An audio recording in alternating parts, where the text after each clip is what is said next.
c'est pour nous, les hommes. Sinon, dans le ciel, il n'avait pas besoin de servir Dieu. Il exécutait la volonté de Dieu, il partageait la nature de Dieu.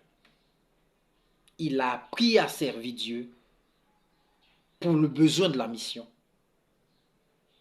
de réconciliation de l'homme avec Dieu. Alors la Bible déclare que, et c'est parce qu'il a été ainsi amené à la perfection qu'il est devenu pour tous ceux qui lui obéissent l'auteur d'un salut éternel. Donc voici en fait ça. La Bible déclare que lui, il a appris l'obéissance à Dieu. Et en tant que serviteur de Dieu, il est le serviteur par excellence. Il est devenu le serviteur par excellence.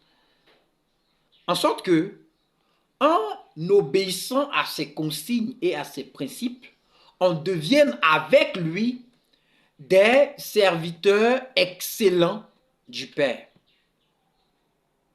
Donc en réalité, on ne sert pas Jésus, mais en servant Jésus, c'est le Père qu'on sert. Quelqu'un disait, il y a un musulman qui disait que si Jésus est Dieu, Jésus est le Fils de Dieu, que son Père est Dieu, pourquoi ne pas prier directement le Père au lieu de passer par le Fils? La Bible déclare que c'est le ministère de Jésus qui a emmené à l'obéissance de l'humanité à Dieu. C'est le ministère de Jésus qui a emmené l'humanité à l'obéissance à Dieu. C'est-à-dire quand on sert Jésus, quand on se soumet à Jésus et quand on se conduit d'après ses doctrines et ses enseignements, on sert Dieu le Père.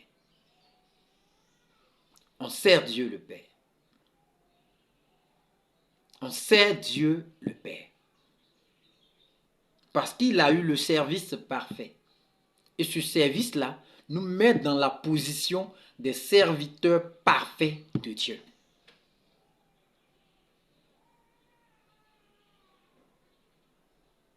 Que Dieu nous bénisse. Que Dieu nous bénisse. Que Dieu nous bénisse. Cherchons à devenir des personnes qui aspirent réellement à servir Dieu en toute humilité, en accordant la priorité au travail que nous devons faire sur nous-mêmes avant que les autres puissent être emmenés à Dieu par nous. Aujourd'hui, quand on devient chrétien, quand on devient serviteur de Dieu, on ne cherche pas à atteindre un niveau de maîtrise de notre chair. On ne cherche pas à travailler sur notre moi. Et automatiquement, on devient pasteur, prophète. Et après, les choses qui sont au fond refont surface. Et on est déçu. Ou les gens sont découragés, déçus de notre comportement, de notre attitude. Ici, ce que Jésus enseigne, c'est qu'il a pris le temps de travailler sur lui-même d'abord. Toi qui es aujourd'hui pasteur, est-ce que tu as pris le temps de travailler sur toi-même d'abord, sur tes pulsions, sur ce qui te caractérisait quand tu étais chrétien, sur les choses, tes passions, quand tu étais dans la chair, avant de devenir chrétien ou avant de devenir serviteur de Dieu? Toi qui te dis chrétien, est-ce que c'est ton défi chaque jour de travailler sur ton ancienne nature afin de la dompter, afin de permettre à Dieu de te transformer? Parce que sans aucune transformation, il n'y a pas de service. Je le dis, la chair ne peut pas servir l'Esprit de Dieu. La chair ne peut pas servir Dieu. La chair ne peut pas servir le Père et encore moins le Fils.